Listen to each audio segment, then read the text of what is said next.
juróom-benn waxtu tegal ñeent fukki simili ak juróom téléspectateur yu ITV soo leen taaxirloo tuuti ñu faram fàcce leen lu gën a fës ci xibaaru marax yi bokk na li gën a fës ci xibaaru marax yi mooy atum 2021 di jeex suba incha allah wala minuit sax ñu dugg ci atum 2022 lan mooy xaaru sénégalais yi seen ay ñaan lan la lu ñuy xaar ci 2022 ñu ci bëri ci ñoom di sàkku 2022 mu gën a leen 2021 naka noonu ñu ngi ñaan aussi mbas mi mu jóge fii nu mu gën a gaawee daañu waxtaan ci biir xibaar yi ak agence bi nga xamante ni moo amee wàllum kaaraange naka noonu lépp lu jëm ci wàllum jaww ji ca Afrique ak ca Madagascar boobule agence moom moo jox état wu Sénégal benn aéronef ATR 42 boobu aéronef tey suba lañ ko doon dalal ca aéroport Léopold Sédar Senghor ci teewaayu jëwliñ bi ñu dénk wàllum transport aérien naka noonu ak jëwliñ bi ñu dénk wàllum forces armées daan ci dikk ci biir xibaar yi di jeexale ci wàllu tàggat yaram ak fédération sénégalaise de football am partenaire bu bees di groupe Sablux boobule partenaire di yëngu ci wàllum bâtiment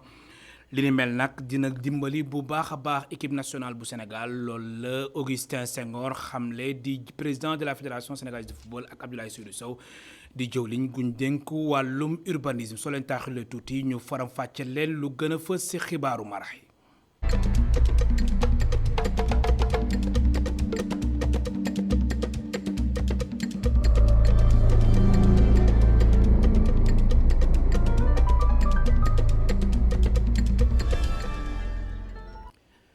mbokk yi seetaan ITV ñu leen di gërëm bu baax di leen sant di leen dalal jàmm seen xibaaru marax yi xibaar yi dañ koy tàmbali ak discours à la nation bu njiit réew mi président Macky Sall bu juróom-ñetti waxtu jotee président Macky Sall na lan la fas yéene wax askan bi ñu ngi koy xaarani bu baax a baax ndax tamit fan yi rek li dal woon na tamit li nga xamante ni moom moo di TER di train express régional mu nekk discours bi nga xamante ni kumpa lay doon juróom-ñetti waxtu dinañ ko mën a suivre fii ci ITV naka noonu dinañ amal débat bi nga xamante ni Khalifa Diakhaté dina ko animé fii ci ITV ci kanam tuuti dañuy dese nii ci wàllum fin d'année bi ndax atum 2021 23h59 lay jeex minuit ñu dugg ci atum 2022 atum 2022 nag sénégalais yi di sàkku mu dàq atum 2021 ndax ginnaaw jafe-jafe yi nga xamante ni moo ci jot a am ndax ñu bëri jàpp na ni atum 2022 atum naataange la war a doon atum xéewal ak wërsëg ñoom tamit ñu ngi ñaan atum 2022 mbas mi mën fi jóge nu mu gën a gaawee ndax jamono ji variant Omicron mu ngi lëmbe réew mi bu baax a baax reportage Khadija Ndat Diouf Souleymane Diallo. doomu aadama bu nekk am na ay bëgg-bëgg yooyee yenn saay mu yomb lool ci ñenn ñi pour mu antu ci ñeneen ñi yenn saay mu jafe lool. lii di feebaru mbas mi bokk na ci li tax mbëbët yu bari mujj la antu ci 2021 bi góor gi di yëngu ci njaayum objet d'art kenn la ci ñoom. Nous travaillons dans l'artisanat te ku ne xam ne ak Covid-19 bi on est très impacté. kon donc suñuy rêve yu ci bëri pratiquement réalisé wuñ ko parce que affaire yu doxatul gisatuñ touriste rien ne marche quoi ci artisanat bi te ñun ci lañ yaakaar quoi pratiquement donc loolu moo waral réaliser wuñ ko xanaa di ñaan yàlla rek 2022 bi gën a dox ouverture gën a am ci àdduna bi impact bi nga xam ne Covid bi def na ko tamit ci suñu liggéey yàlla teggil ñu ko teggi tamit ci secteur yëpp parce que ne xam na ne tamit difficulté bi li ko gën a indi mooy impact Covid-19 bi. andi ay coppite ci bërëbu liggéeyukaayam lii lee bokkoon na ci mbébét yi nga xam ne jigéen gi bëggoon na ko waaye mujj la antu taxul mu bàyyi benn yoon. waaw amoon naa ay projet ci 2021 bi donc projet bi mooy ma gënoon yokk ci sama liggéey gënoon bu defoon fii benn cantine quoi. waaye yeneen projet yi mooy gën a yokk ay tableau art comme fi ma nekk maa ngi ci ginnaaw centre culturel français bi gën a yokkaat ay tableau art robe batik yi ay affaire daal mu gën a indi volume ci li nga xamante ne moom laay liggéey. atub 2021 bi li ci des pour mu jeex lu tuuti la ñi ñu taseel fii nag lu ñu nar rek mooy takkaat seen ndigg gën a liggéey ndax 2022 gën a neex. mais nañ ñaan yàlla année bi ñuy dugg nii yàlla na dàq année bii di ñëw dàqal ci année yi gën ci année yi ñun moom liggéey rek lañu ci la ñu tàggat moom rek la ñuy def moom la ñuy def moom la ñuy bu ñu xëyee rek saa su ne ñu ngi liggéey. ci 2022 bii ñu jëm nag askan wi liñ ciy gën a séentu mooy lii di feebaru mbas mi yem fi waaye itam seeni mbëbët mën a antu. Khadija Naat Diouf di la gërëm bu baax di la sant yow ak Souleymane Diallo mi nekkoon ci caméra bi ñu àddu ba tey wax tamit ci wàllum atum 2021 ban bilan nañ mën a am ci wàllum koom atum 2021 suñu koom bi nan la tëddee ki nga xamante ni moom moo di Habib Ndaw jiite observatoire bi nga xamante ni moom mooy yëngu ci wàllum service financier jàpp ni atum 2021 naam sax metti woon na waaye plan de résilience économique bi fi njiitu réew mi président Macky Sall tegoon tax na ba suñu réew sooxul nu nga xamante ni ñu bëri moom nañ ko njorte woon Habib Ndaw moo nekkoon ganu émission Kenu Askan Wi ñu teewlu ay kàddoom. ci wàllu comme dañuy sant yàlla 2021 bi choc bi métti woon na trop mais yàlla moo def ne avant 2021 état bi dafa amoon croissance bu dëgër avant mbas mi 2020 pardon ay années de croissance moo permettre ba 2020 affaire bi métti ñu teg benn programme bu tudd plan de résilience boobu ñu dimbale ba ñu amortir choc yi en 2021 ce qui fait que 2021 investissement yi ñu gën a def mooy ci mbir sanitaire yi plateau hôpitaux yi gis ngeen ko jël en charge malade yu Covid yi ba pare léegi ñuy développer nag léegi possibilité am souveraineté ci côté bu nekk nga xam ne li ñuy consommer léegi dañuy fexe ba di ko jéggi ba di ko béy fii li ñuy lekk dañuy fexe ba di ko produire fii ba pare ñu jublu ci xëy ndaw yi li topp mooy président nangu relancer grand projet yi parce que financement yooyu ñëwoon na ba pare heureusement ce qui fait que 2022 day nekk loo xam ne continuation croissance bi la même bu fi mbas mi nekk. agence bi nga xamante ni moom mooy yëngu ci wàllum géej be kaaraange géej gi moom moo jox Sénégal benn aéronef 42 à terre si teewaayu jëwriñ bi ñu dénk wàllum jaww ji naka noonu ak ministre bi nga xamante ni moo amee wàllum forces armées boobu la cérémonie nekkoon si teewaayu maam Seynabou Babou ak Seydina Mbaye. ci tarmac aéroport militaire bu Léopold Sédar Senghor aéronef ATR 42 mu nekk ab cadeau bu agence sécurité ak navigation aérienne bu Afrique ak Madagascar jébbal ko nguuru Sénégal jëwriñ gi ñu dénk wàllum transport aérien di ko rafetlu. am solo la kon lii nga xam ne mooy acte de solidarité maanaam ASECNA jël ab roppalaan jox ko waa Sénégal te Sénégal fayu ci dërëm dafa nekk loo xam ne kat njiitu réew mi président Macky Sall def ko rafetlu moo waral mu yebal ma maag ministre des forces armées pour que ñu jël ko jox ko suñu armée nationale ndax ku nekk xam ne suñu jàmbaar yi wax dëgg yàlla guddeeg bëccëg ñu ngi aar kaaraange réew mi su ci kanam sama naataango dañ gën a sori waaye bu ñu jëlee roppalaan bi jox ko suñu armée nationale day yokk kaaraange askanu Sénégal te day nekk loo xam ne aussi dañ koy rafetlu. cadeau bii nag ASECNA jébbal ko état bu Sénégal ñoom ñii la ñu jëlaat ñu ëlbatiku jagleel ko armée sénégalaise bi jëwriñ gi ñu dénk forces armées moo ngi xamle ni lii ab cadeau de Noël la bu ñu sukkandikoo ci moom ak ci biile dafay wane ne rek dañu solidaire ci seen dëkk. avion bi nañ ko utiliser au sein de l'armée sénégalaise pour transporter troupes yi dafa bokk donc ci li nga xam ne day dugg ci vision globale bi président de la République Macky Sall chef suprême des armées décidé te bokk tamit ci opérationnalisation bi nga xam ne le chef d'état-major général des armées le général Cheikh Wade définir ko ci au niveau du terrain comme ni ñu ko waxee loolu laa leen bëggoon wax ne dañu kontaan loolu di féliciter waa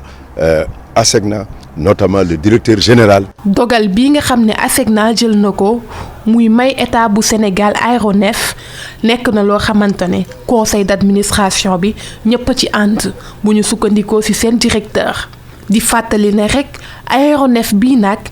liggéeyal na ASECNA lu tolloog fanweeri at ak ñett mu am 15 places en laboratoire waaye mën nañ ko soppi ba mu nekk 38 sièges. altine incha allah nañuy teg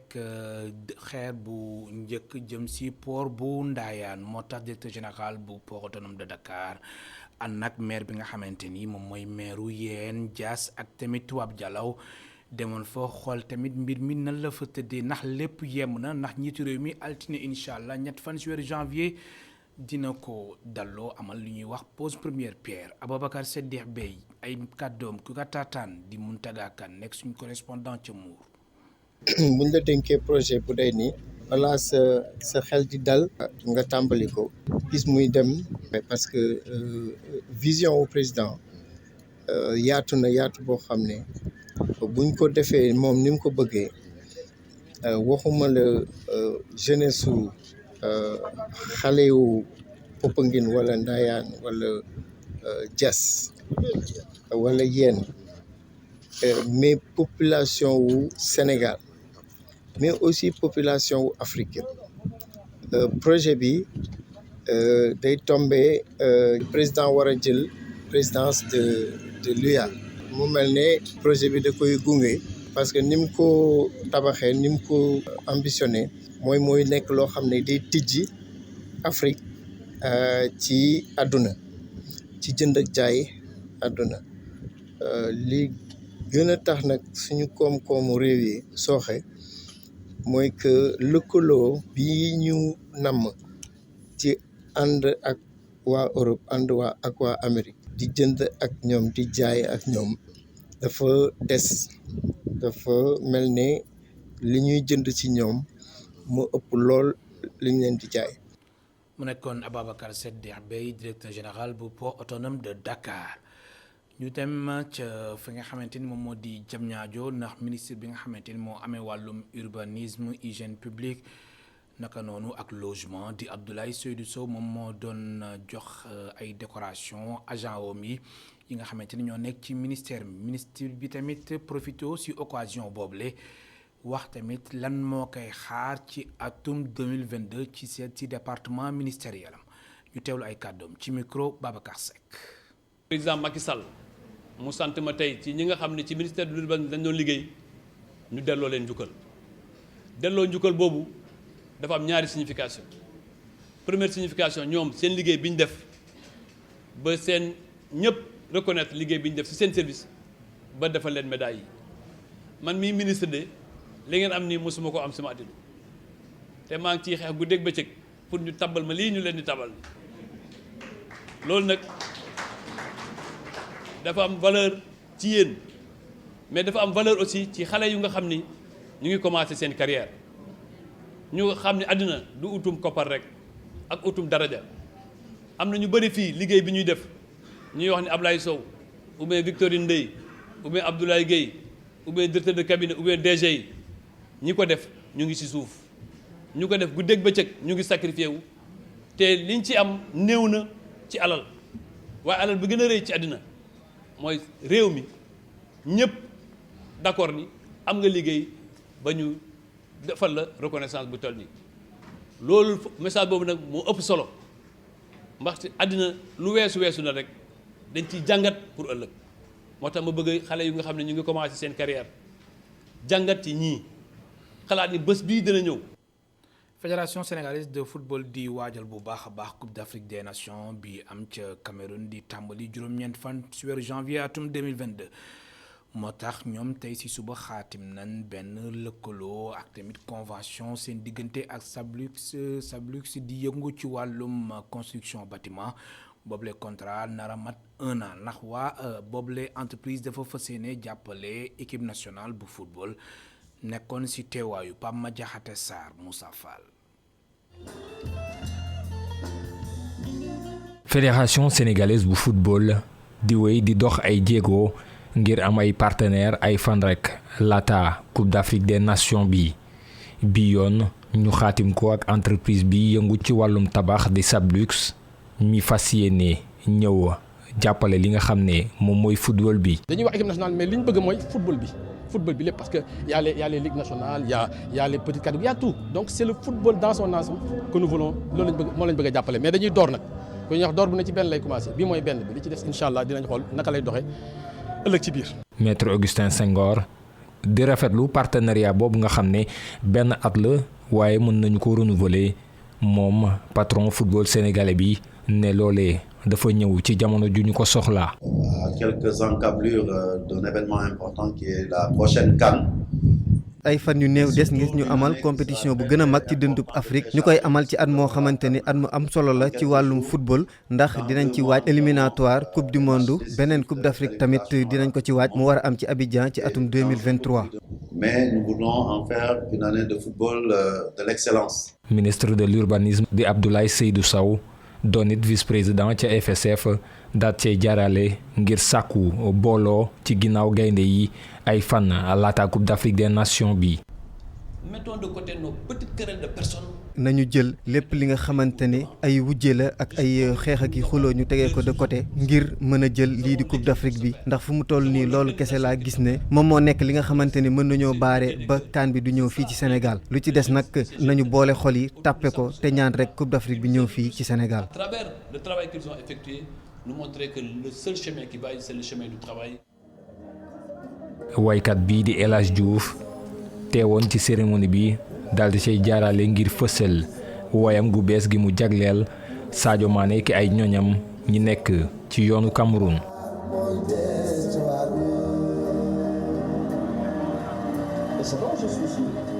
Pape Madiakhaté Sarr wàllum musique ak El Hadj Diouf bi nga jeexalee moom nañuy dese nii dem seeti waa groupe Daara ji ginnaaw ñaar fukki at ak juróom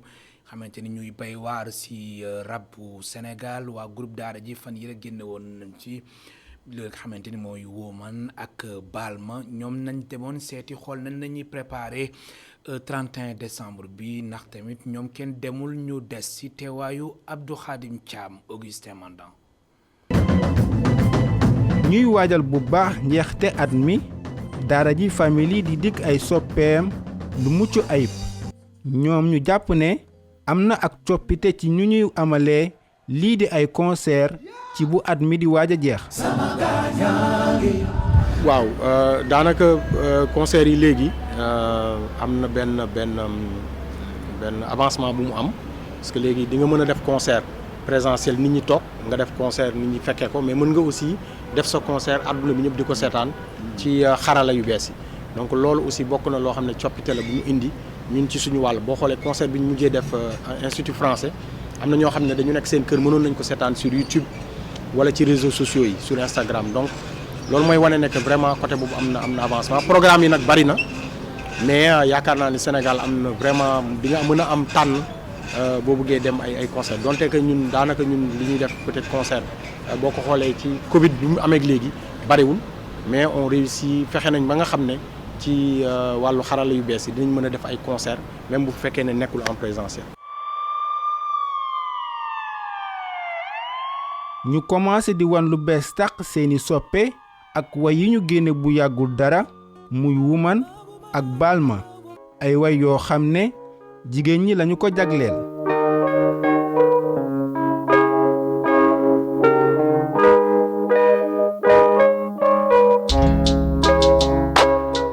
waaw njeexitalu at mi comme niñ ko tàmm di defee rek génne nañu ay son yu bees yoo xamante ni vraiment fan si gis nañ commentaire yeeg xam nga ak ñaari son yi nga xam ne benn bi ci wàllum dañu doon sensibiliser ci violence yi nga xam ne dañ ko teg ci kaw jigéen ñi bi loolu weesoo nag ci lañ génne beneen single bi tudd Balma nga xam ne moom la ñu bettee daanaka moom la ñu bettee suñu fans yi donc aussi boo ko xoolee booboog léegi benn concert lañ defagum donc fi mu ne nii ñu ngi waajal jeexitalu at mi nga xam ne mooy doon presque dernier concert ci 2021 bi ñu nar ko def Pullman incha allah ñu invité ñëpp mais bu ko weesoo dinañ enchaîner ci biir at bi yeneen date yoo xam ne nit ñi dañ ko mën a fekkee ci seen teewaay mais aussi bu fekkee ne fekkewuñ ko seen teewaay dinañ fexe ci xarala yu bees yi muy Instagram wala Facebook wala YouTube ñu mën ko seetaan tamit. ñaari waykat yi gis ne ndaw ñiy yëngu ci musique war nañu gën a defaraat seen bopp ngir sàmm nono li. musique sénégalaise nekk na musique boo xamante ni fi mu ne nii gis nañu ay ndaw yu bari yoo xam ne fi mu ne nii dugg nañ ci boo xoolee acteurs yi gën nañoo bari ñi nga xam ne ñu ngi ciy yëngatu gën nañoo bari waaye seetlu naa ne am na benn maanaam lu ñuy wax benn rupture ndog-ndog boo xam ne dafa am diggante génération yu njëkk yi ak yu yees yi nga xam ne daanaka ni ñu daan defee musique bi ak léegi wute na xëy na aussi li may seetlu mooy que boo xoolee musique bi ni ñu ko daan tëggee boo jëlee exemple ay Baaba Maal wala ay Touré Kunda wala Baobab boo xoolee seen musique ni ñu ko daan defee ak léegi wute na ci wàllum création bi ci wàllu ni nga xam ne noonu lañu daan créer seen ay textes wala ni ñu daan def seen arrangement wute na ak léegi donc moo tax ma ci profité pour ñaaxaat ndaw ñi ñu gën a bàyyi xel ci liggéey boobu nga xam ne moom la mag ñi defoon c'est vrai xarala yu bees yi neex na parce que di nga génne benn son toog sa néeg def benn son gars yi dugal ko ci snap yeeg yooyu mu dox waaye fii ak 10 ans wala fii ak fukki at wala fii ak ñaar fukki at wala ci kanam est-ce que musique boobu danañ ko continuer di ko consommer donc moo tax maa ngi ñaaxaat ndaw ñi ñu gën a bàyyi xel ci loolu ñu xam ne que musique loo xam ne la da ngay tàggat sa bopp mu nekk performance mu nekk loo xam ne aussi créativité la boo xam ne nit ñi dinañ ci mën a gis seen bopp fii ak ay at yi di ñëw. waa Daara J Family di ñaan ngir ñu bañ a politiser musique bi ngir moom musique muy man di jàllale ay xibaaram. li nga xamante ne moo ci war mooy ñi nga xamante ne ñoom ñooy responsable politique yi maanaam def moytandiku li nga xamante ne moom mooy politiser lépp luy culture parce que culture dafa war a libre te warul nekk rek domaine boo xamante ne dañ koy jël pour defee ko politique waaye dafa war a nekk secteur de développement maanaam dañu war a fexe ba ñu mën a dooleel culture bi bu ko defee artistes yi dañ mën tam investir seen dëkk waaye bu fekkente ne loolu amul te tamit organiser wuñ ko artistes yu bëri gis nañ ko jamono bi ñu bëri dañuy jékki-jékki yaakaar ne seen tekki feneen la nekk ñu gàddaay te yaakaar naa ne bu ñu dooleelee artistes yi ci dooleel ci fànn goo xamante ne mooy may leen li nga xamante ne moom mooy yoon pour que ñu mën a am ndëgër laay dëkk bi moo ciy gagné Sénégal moo ciy gagné culture moo ciy gagné te dëkk bi day gën a développé. comme ni ko sénégalais yépp dundee ñoom tamit coronavirus bi teg na leen lu metti. daanaka bi Covid bi ñëwee léegi dañoo tàggataat suñu bopp tooguñu rek ne Covid bi ñëw na xam nga di jooy toog yooyu waaye daanaka xëy na date yu bari pertoon nañ ko mais terewul ne dañu continuer man sama waa ji sax bi ñuy concert bi affaire bi ñëwee fekkoon na am na benn moment boo xam nekkuñu woon mais dañ doon jokkoo tout le temps ci xarala yu bees yi ci internet bi de temps en temps mu jël guitare am def benn concert ak pour fans yi des fois aussi am na benn date boo xam ne dañ ko defoon 9 janvier la woon ci at bi ñu dugg nii nga xam ne moo doon premier concert digital bi ñu def donc loolu noonu la ñu fexe ba nga xam ne Covid bi amul lenn loo xamante ni freiné na ko ci suñu liggéey dañoo gën a continuer rek gën a baral liggéey. Daara J Family di dig ay fansam lu bees tàq ay fans yoo xam ne ñoo ngi koy topp boobu ak léegi mat na 20 fukki at ak juróom.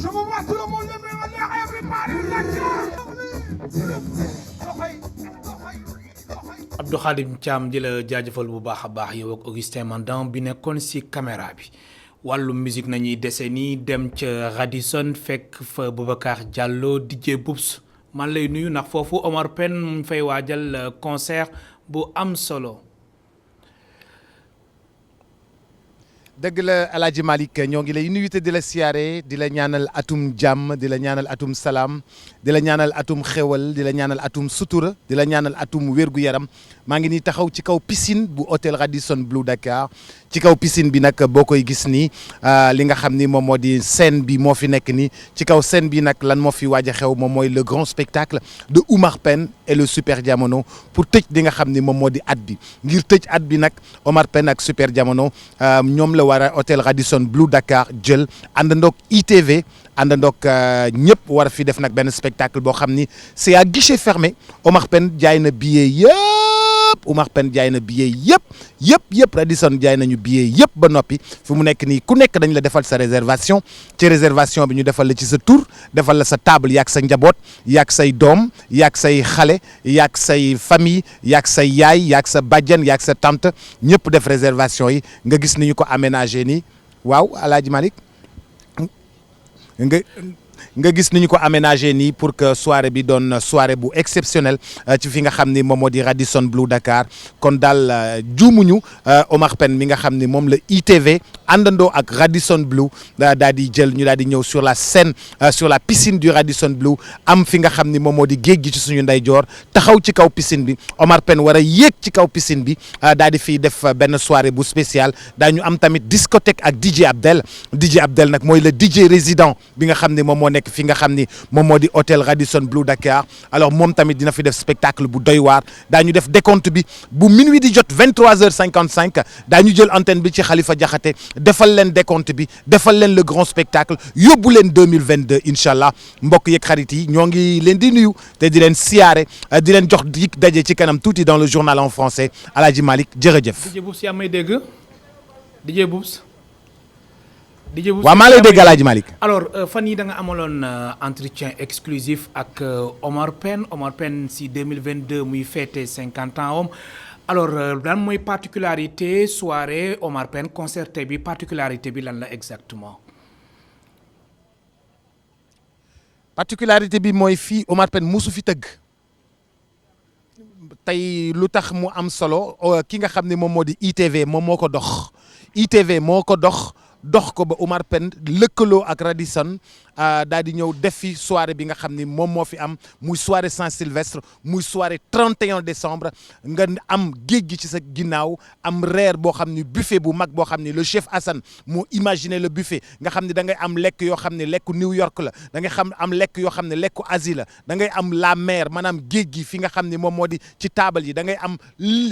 yàpp da ngay am lépp li nga xam ni moom nga bëgg maanaam un buffet du roi un buffet du chef boo xam ne moom la ñuy aménager léegi particularité bi daal mooy 50 ans yooyu nga xam ne lañ jëm lii ITV moo démarré 50 ans wu Omar Pène ITV nii la démarré les 50 ans de Omar Pène et du Super Diamono. man lay gërëm baax di la sant bu nekkoon Boubacar Diallo alias DJ Boubs ITV dox li ni mel moo tax dafa anticiper si 50 ans yu Omar Pène di fêté atum 2022 mbokk téléspectateurs yi amul seen fay ñu leen di gërëm baax di leen sant di leen souhaiter encore une fois année 2022 si jàmm ak salaam yàlla yokk xéewal yi yokk wërsëg yi yokk sutura si bu baax a baax yàlla jàppale njaboot gi yàlla jàppale entreprise bi Sénégal jëm si kanam 19h45 yeneen xibaar ci kàllaama nasaraan ak soxna Aminata Ndong